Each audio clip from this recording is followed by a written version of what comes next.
morning, partner! Kini si partner Edwin Polinar, ang iyong real estate ahente slash negosyante slash vlogger diri sa Cagayan de Oro City. Salamat tayo sa pagbisita, partner, sa atong channel. Kung first time ka lang nakabisita, paki-like, subscribe, and click the notification bell button aron updated ka, partner, sa atong mga video nga i-upload diri. Ang atong topic karon, partner, akong i-share or itudlo sa inyo kining mga real estate terms nga gigamit nato sa field sa real estate. Kung gusto kay ngani nga topic, play lang ni nga video until the end. Alright?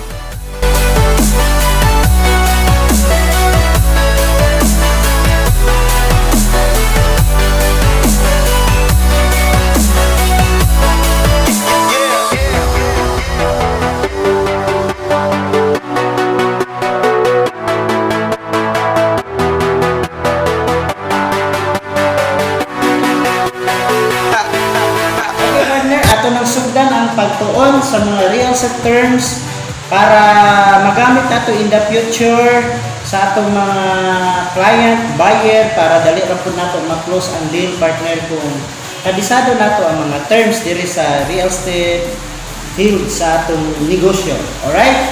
So sugdan nato sa gitawag og it's an ill or house and lot. Mo ni siya ang package nga project or property nga nanabalay og yuta. Alright? So dali na sa sabtong, partner. Not only yuta lang nga pwede i-baligya or pwede i-develop pohon. Not only. TCP or total contract price, mo ni siyang whole amount sa usa ka property, including na mga miscellaneous fee diha or kanang VAT diha nga gihatag sa developer o katong nagpabaligya sa mga project. Alright. Next is RF or reservation fee. Mo ni siya ang initial down. No, dili ko sa down payment. Initial payment para ma-hold sa buyer ang property nga dili na makuha og lain. So, usually reservation fee is non-transferable and non-refundable. DP or down payment, mo ni siya ang 20 or 10% depende sa developer kung pila ipakuha nga down payment sa total contract price. Example, 1 million ang TCP. 20% of 1 million is 200,000. That is down payment. Yes, mo ni siya DP. Equity, mo ni ang down payment nga gi-terms into pila ka months or year. 1 year ba, 2 years. So, gibuak-buak pa yun ang down payment. Muna siya ang monthly equity. Next is loanable amount. Muna siya ang nabilin nga 80% sa total contract price. Either bayaran siya sa pag-ibig financing, in-house financing, or bank financing. Loanable amount. Monthly amortization. Muna siya ang amortization niya sa pag-ibig, sa bank, or sa in-house. Atong sa 80%. Depende sa developer kung pila ka years ang bayaran. Either 30 years sa pag-ibig, sa bank financing 20 years. So yan, muna siya ang monthly amortization. Spot cash, muna siya ang lami paminahon kung imong buyer na kung mag-spot cash. Iyang bayaran ang whole amount or bayaran niya ang total contract price. Deferred cash, lahat po ang deferred cash is ang total contract price is mura siya terms into kanang kuan pila ka year o pila ka months. Usually deferred cash pinakataas is ang naibawan is 2 years, 1 year to 2 years. So i-divide yung total contract price, libugat siya paano ang pagbayad sa deferred cash, pero good as cash siya. Straight monthly, so muna siya nga terms of payment nga mag-reserve yung client, then ang remaining balance sa total contract price muna yung bayaran o pila ka years. Straight monthly or straight 2/8. Amenities, muna siya ang development inside the subdivision, like example ani ka ng swimming pool, playground, kining clubhouse, covered court, gym, or anything maka-benefits ang mga homeowners sa sulod sa subdivision. Una siya ang amenities.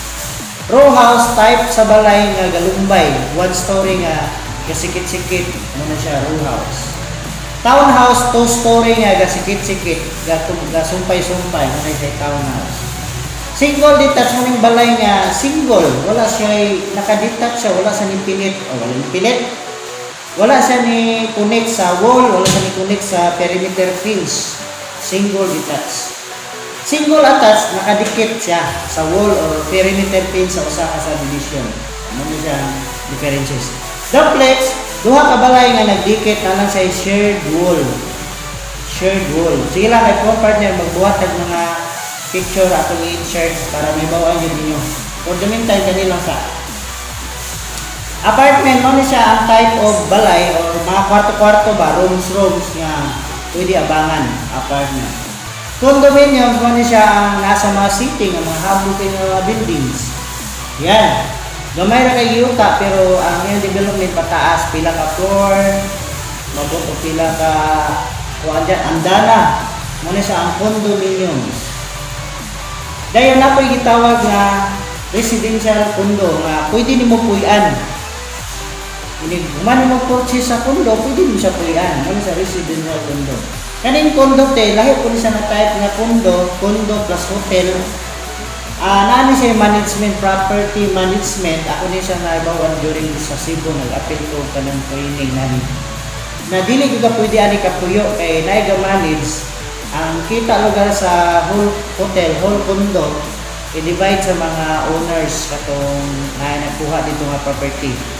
Nag-aanang sila pila ka sa katuig, pila ka days na pwede sila maka-stay muna ang hotel. Studio unit, mo na siya ang type nga unit sa condo nga pinakagamay. Nga diretso na, wala na sa division. Mo na yung studio unit. Loft type, mo na siya ang type sa condo unit nga nasa'y pasakan, nasa'y kwarto sa taas. Dili po siya na home two story. Nana siya yung mura saka ba? Mo na siya yung loft type. Kaya naman po yung 1 bedroom type, 2 bedrooms, 3 bedrooms, kanila yung siya nga type sa condo unit. Then kani ang pinaka matindi. Penthouse, mo ni siya ang pinaka dako nga unit sa hotel, condo. Usually na siya sa pinaka deck, rooftop, ito, tumoy. Kasi siya partner kay medyo penthouse mo siya pinakamahal po niya type sa condo unit. BR, balunan ta, bedrooms, kwarto, tuluganan. Master bedrooms, mo siya ang kwarto nga pinakadako. Usually parents bedrooms, ito na tulog ang atong mga parents. Spacious siya, nasa gaguling yung CR, toilet and bath, mo siya. TNB, toilet and bath, mo siya ang liguanan or diin nagbuhat og milagro ang mga owner. Joke lang. Siyempre, dito maligo, dito mag-CR, ano siya, toilet and bath. Powdero, mo siya ang mura siya kanang pambisita lang, nasa ground floor nga wala siya shower. Automatic CR lang. Or kanang pwede lang mangihi or magpupo. Mo siya powdero. Car garage, mo siya ang parkinganan sa sakyanan nga naay sidings. Parkinganan nga may sidings. Kani carport, parkinganan nga walay sidings, atop lang. Ano na siya? LA or lot area, mo na siya ang sukod sa usa ka lot, lote. No, lot area niya. Atong metric nga gigamit is square meter. So lot area in square meter. Kapoy floor area or FA. Sukod sa floor or area sa balay. Usually ang uban nino nga ano gamay ang lote, dako ang floor. Ngano man kung 2 story ang balay, apil man nato gihap ang second floor. Una mo dako ang floor area. Bare unit mo ning type sa pag-deliver sa balay nga ikaw pay mo division. At least mura siya kahon lang, kahon mo na siya ang bare unit. Fully furnished mo na siya ang pag-deliver sa balay nga nanay mga gamit, nanay mga furniture, nanay mga TV, nanay mga aircon. Usually kaning fully furnished mo ni siya mga unit nga katong model house nga last na ibaligya sa developer. Semi-finish mo ni siya ang mga development or pag-deliver sa balay nga kuha na siya partner ka na nanay kwarto gamit na dadon manghod lang gamay siya sa fully furnished. Pre-selling mo ni siya ang pinakanindot nga pag-abil o pag-invest sa usa ka property nga kanang wala pa development kasagutan pa yung makita pero nagibaligya na. Pre-selling ano man barato o long term ang pagbayad dili bugat sa mga buyer or client nato. RA po kani siya may bugat kayo ang pagbayad ani ano man na naman ang unit ready to puyo naman. RA po usually ang RA po matag lang 6 months to 1 year ang term sa pagbayad sa down payment. Dayon magulat pa yung kag letter o guarantee sa bangko nga na-aproban ka bago ka makapuyo pero bugat kayo o down payment na mas mahal na po ang balay. So comment down below partner kung asa mo gusto pre-selling ba or RFO. Comment mo asa nyo. Rent to own mo ni siya nga agreement contract nga mag-rent ka nga kung makuha ni mga pila ka years maimo na. Pero kung maka-violate ka or violation na kay violation nga kuha sa kontrata pwede nga ma-forfeit ang imong ipangbayad mura ra ka garenta. So, kada yapo ni siya kay mas short ang kuan bayad. PIF or Pag-ibig Financing mo ni siya ang pinaka-gaan kaayo nga kuan terms of amortization sa kada magkuha kag housing kay gamay ra man siya interest 3% to 6% ang interest rate kung magkuha kag housing loan pro Pag-ibig. So, kada po siya nga kuan daghan makabil ani. Bank financing, okay gyapon pero mas taas siya compared sa Pag-ibig kay mga 8 to 10% interest rate kung imong i-loan sa bangko ang remaining balance sa balay. In-house financing, sabot dito ka magbayad sa kuan developer. So mas dako pa gyud sa interest rate ng sa in-house. RA o reservation fee. Reservation agreement. Pili yung reservation fee. Reservation agreement mo ni siyang form nga pilapan sa buyer nga nag-decide na siya nga mukuha o property. So dito po siya magkuha dito ang buyer o ang agent para dili pod ang imo kung buyer di makuha sa lain dapat papirma sa reservation agreement. Dayon dito po siya magbayad sa iya reservation fee. Nga di ko sign ito nga walay refundable, walay transferable, wala siya agreement nga nikuha na ang imong buyer. BIS, Buyer Information Sheet. So mo isang form na pilapan sa imong buyer pag human yung fill up sa reservation agreement iyang information, asa nagtuyo, address niya, iyang email address, ano niya information papilapon nato ang atong buyer. CTC or contract to sell mo ni siya ang form nga akong basahan partner kay dili pa yun ang patisado tanan ang mga terms. Ang CTC diri partner according sa akong research mo ni siya ang kontrata for pre-selling, di ba? Project. This form is agreement between the buyer and the seller, di ba? And na dito sa contract to sell naka-indicate dito ang mga price, policies, terms and agreement nila. Di ba? Diyan. Mo na siya ang ipasa sa bangko. Requirements na siya kung magkuha ang buyer o balay, ang sinlon. Mo na yung pirmahan, contract to sell. Alright? COA, Certificate of Employment. So, kuha ko siya dito sa nagtrabaho yung buyer. Asa yung kuwan? Record, Employment, Certificate of Employment. Kuha niya po niya sa bangko o sa Pag-ibig. Nagmatuod, na nasa trabaho, nasa nag-work. LOI, Letter of Intent. So, mo ni siya ang letter partner nga pwede mo kuha ang mga developer na sila yung mga project pero ang ilang project wala pa license to sell. Wala pa sila lisensya ng baligya ba pero nag-open na sila nga pwede na mo advance ba o kuha ang mga buyer. Right, dayon mo na mo fill up silang form. Kaya ang purpose ana pag nakakuha sila ito nga property niya, example lang wala sa ipadayon, pwede ma-refund ang ilang ipangbayad. Kaya nga, letter of intent pa man, LOI. So, muna iikuan sa mga developer nga, open for LOI. So, pwede na makuha mong bayad, pwede na itong maligya. Diba? Ano siya part niya?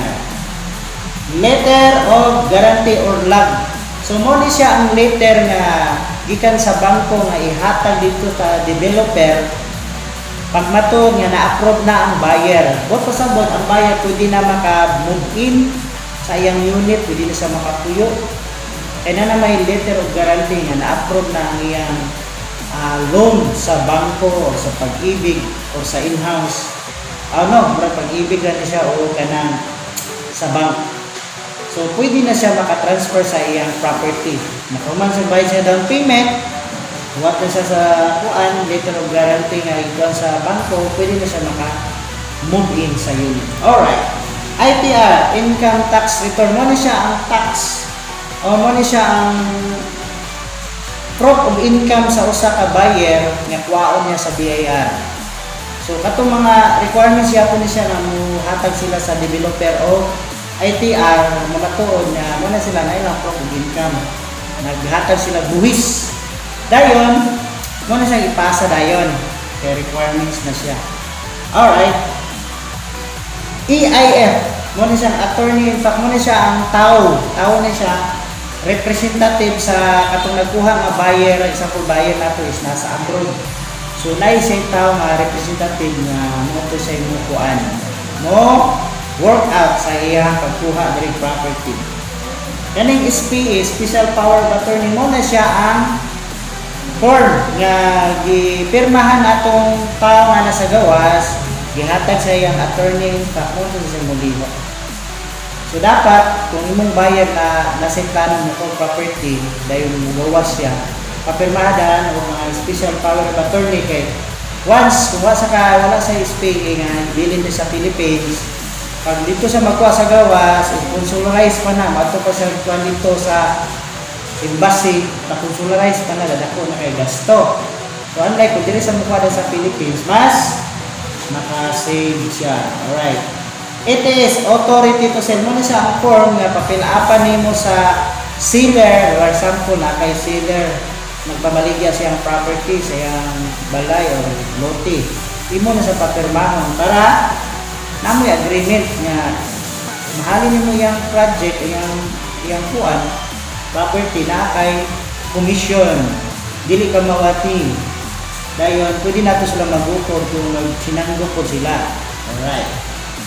DBO, ano siya? DBO, direct buyer only.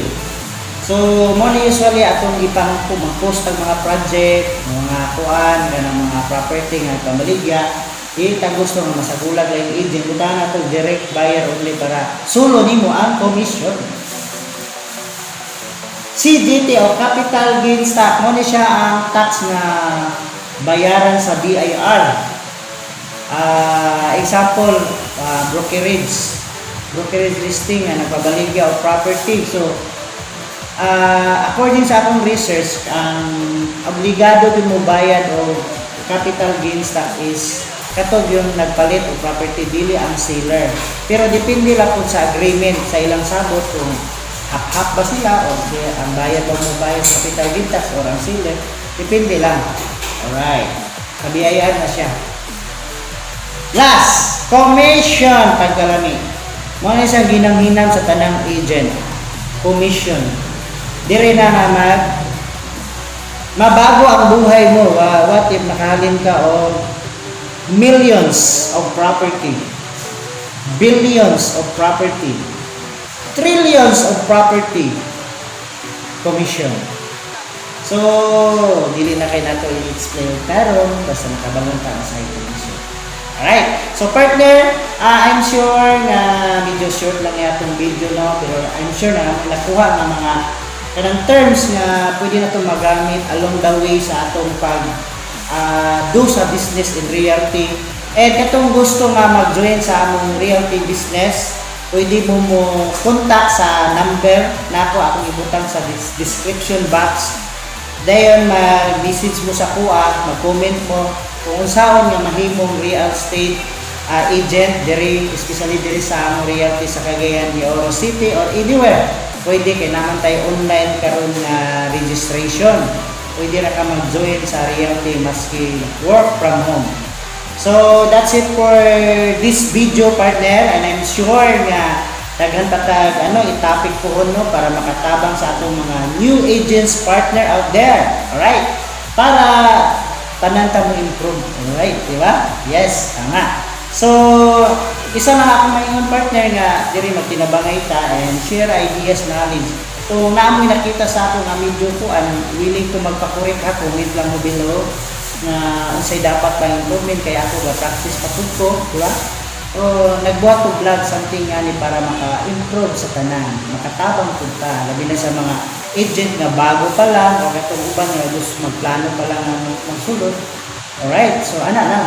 Then next video siguro ato lang pa itagway kung sa atong makam up na ito na other video ay gusto ko na ako sa vlog na dagang matabangan about real estate business. Then that's it, and thank you for watching this video. Kung wala pa ka nakasubscribe na, click the notification bell button para updated ka sa atong mga next video, partner. And don't forget to like my Facebook account sa atong mga business partner out there sa Cebu and Bohol. Alright, thank you so much for watching. And share this video sa atong mga kaubanan nga mga business partner in real estate para daghan tag mga matabangan, right? Okay, so partner, this is partner Edwin say, nag-ingon na impossible is just an opinion. Remember, you are born in greatness. God bless until my next video. Bye-bye.